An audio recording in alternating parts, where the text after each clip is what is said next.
Benarkah bumi memiliki rongga besar di dalamnya yang disebut dengan bumi kedua? Mungkinkah ada kota di inti bumi? Kepercayaan ini telah berkembang dan menjadi teori yang penuh aroma legenda. Contoh paling mudah, pada kisah Lord of the Rings karya J.R.R. Tolkien, disebut-sebut sebagai dunia bawah. Dalam beberapa folklore, kota ini disebut Agartha. Beberapa penulis membuat rincian tentang kota ini, sehingga menjadi kabur apakah sekedar dongeng atau misteri yang belum terungkap. Salah satu contoh, menurut seorang pelaut Norwegia bernama Olaf Jansen di dalam buku biografinya The Smoky Guard menjelaskan bahwa Agartha adalah nama sebuah kota di dalam Hollow Earth. Willis Emerson, seorang penulis yang juga menulis kisah perjalanan Jansen di dalam buku Agartha, Secrets of the Subterranean Cities, menjelaskan bagaimana Scotchy Jansen berlayar melalui pintu masuk interior bumi di kutub utara. Selama 2 tahun ia tinggal bersama penduduk koloni Agartha. Dunia ini diterangi oleh matahari yang lebih berasap, dia menyebutnya Smoky Sun. Shambhala adalah pusat pemerintahan di Agartha. Cukup aneh memang bagi kita para orang awam, seperti cerita yang dibuat-buat. Terlalu banyak pertanyaan yang membuat kita penasaran.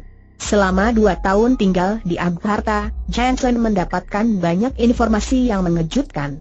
Menurut mereka, Agartha dulunya juga berada di permukaan kerak bumi, namun karena perang dahsyat yang terjadi pada masa itu menenggelamkan mereka ke dalam bumi.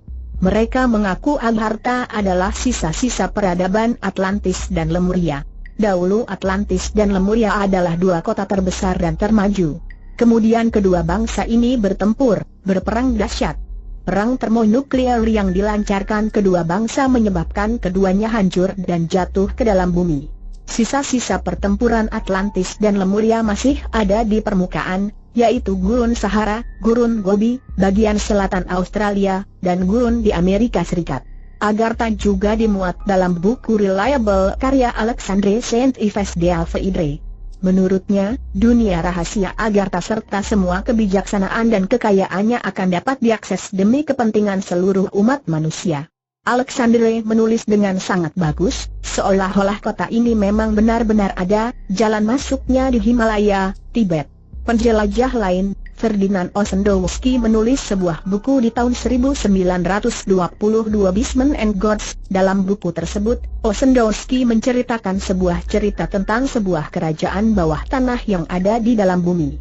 Kerajaan ini dikenal sebagai Buddha Agarthi. Tampaknya, Agartha merupakan kisah legenda yang telah ada dalam ajarah Buddha Vajrayana lalu dihidupkan kembali oleh penulis-penulis barat. Termasuk berbagai bentuk seni lainnya seperti lagu, games, dan sebagainya. Soal keberadaan Agartha itu sendiri masih menjadi misteri, benarkah ada atau sekadar dongeng?